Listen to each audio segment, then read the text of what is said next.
बिहार में पहले दौर का वोट पड़ चुका है और अब दूसरे दौर का इंतजार है। आरजेडी का दावा भरपूर है, तो बदलते हालात में बिहार का सियासी समीकरण का क्या होगा? तेजस्वी से बातचीत की हमारे सहयोगी ने, वो सुनवाएंगे। लेकिन ये बड़ी खबर, आज तक से तेजस्वी यादव ने एक्सक्लूसिव बातचीत की। बिहार में चौंकाने वाले परिणाम होंगे, ये दावा किया है तेजस्वी यादव ने।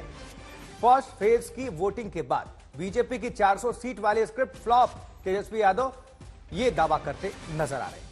कह रहे हैं कि हम नीतीश के साथ बेटे की तरह खड़े थे। तेजस्वी यादव का यह बयान।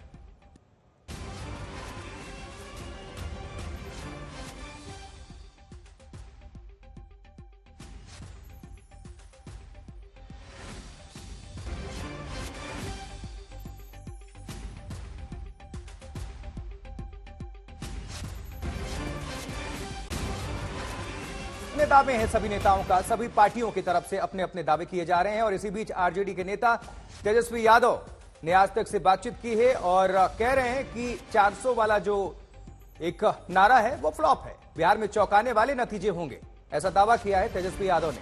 हालांकि सभी अपने अपने पक्ष में दावा करते हैं। अब उनके दावे में कितनी सच्चाई है ये तो 4 जून को जब परिणाम आएंगे तो पता चलेगा। लेकिन अभी से ये लगातार जो बयानबाजी है वो रुकने वाली नहीं है। फिलहाल कह रहे हैं कि हम नीतीश के साथ बेटे की तरह खड़े थे, हमारा साथ कुछ लोगों को मंजूर नहीं था। ये तेजस्वी यादव ने तंज भी किया है। क्या कहना है, सुनवाएंगे। समाप्त हुआ कल के मतदान के रुझान को देखते हुए, जैसा कि देखा गया कि वोटिंग परसेंटेज काफी कम है, तो आपको क्या लगता है कि आपकी तरफ यह मामला गया है या उधर गया?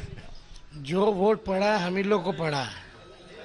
भाजपा में तो कंफ्यूजन है, और जो हम लोगों ने इस बार रणनीति अपनाई है उसको ये लोग समझ नहीं पाए। और अचानक से माननीय मुख्यमंत्री जी के उधर जाने के बाद जो बैलेंस होना चाहिए वो बैलेंस बिगड़ गया, पूरा समीकरण उन लोगों का ध्वस्त हो गया। और हम लोग जो है एकदम आश्वस्त है, एकदम कॉन्फिडेंट है। हमने ब्लॉक वाइज मीटिंग की है चारों जगह, और पूरा जो ग्राउंड फीडबैक है, जो बेस वोट तो है ही, लेकिन इसके अलावा भी जितना वोट जदयू का था सब राष्ट्रीय जनता दल में ट्रांसफर हो गया है। और हम बता रहे हैं कि सारा चीज जो है, आप देखिएगा कि एकदम चारों सीट आप लिख लीजिए, चाहे औरंगाबाद हो, नवादा हो, या गया हो, या आपका जमुई हो, इस बार चौंकाने वाला रिजल्ट हम लोग दे रहे हैं। अच्छा, आपने एक बात कही कि नीतीश कुमार के एक बार फिर उधर जाने से समीकरण बिगड़ गया, थोड़ा समझाइए कैसे क्या? नहीं, अब अचानक से उधर एडजस्टमेंट कहाँ हो पाए? समय कम नहीं था। लोग आप जान रहे, अचानक से हाय वाई इधर चले गए उधर चले गए, इसका असर पड़ रहा है। लेकिन तालमेल नहीं है। वो केमिस्ट्री जो 2005-10 में दिखता था, 24 तक लग रहा है वो केमिस्ट्री खत्म हो गई है। तो जब लीडरशिप में ही केमिस्ट्री नहीं नजर आ रहा, तो उनके जो वर्कर है, जो ग्राउंड रियलिटी है, वहाँ तो दूर दूर की बात।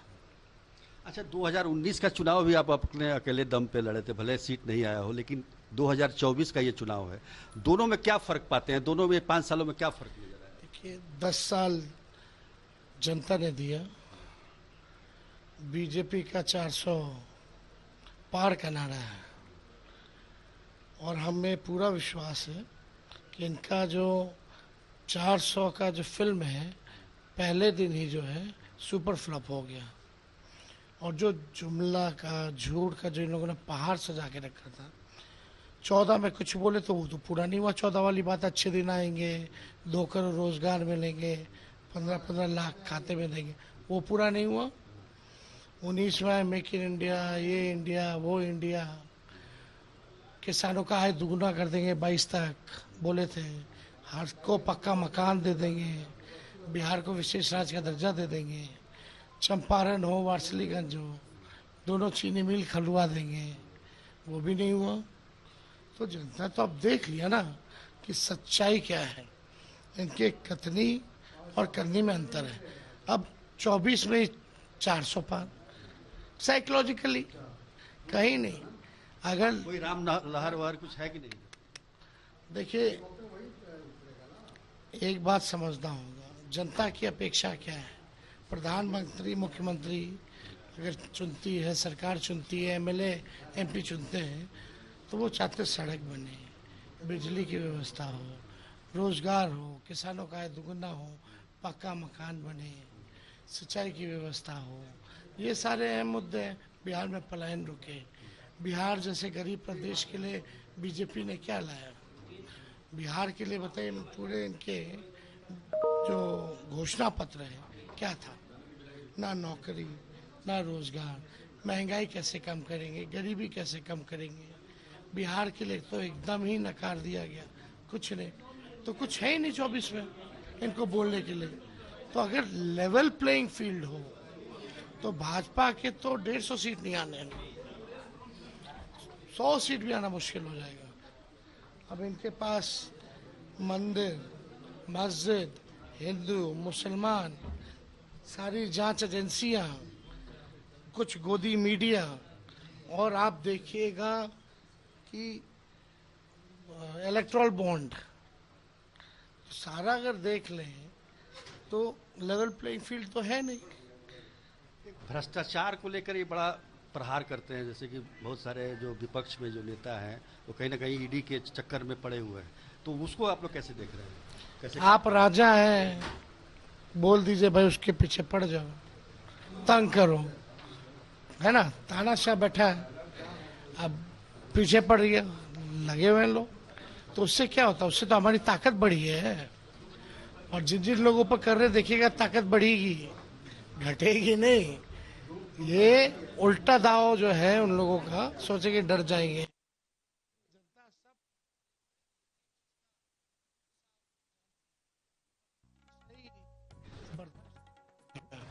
आप देखिए ना, संविधान खत्म करने की बात कर रहे हैं।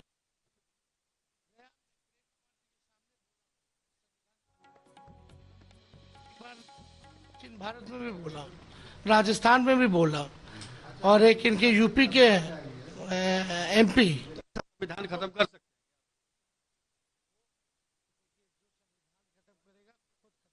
कोशिश।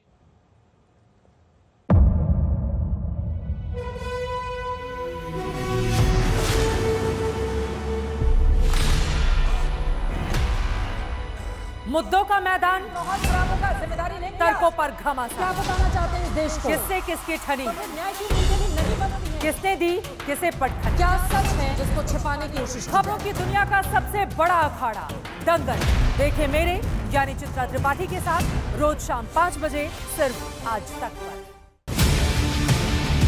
ना पक्ष ना विपक्ष, ना लेफ्ट ना राइट, ना मिर्च ना मसाला, खबरों का बोलबाला, निडर निर्भीक सबसे सटीक स्पेशल रिपोर्ट सिर्फ आज तक पर।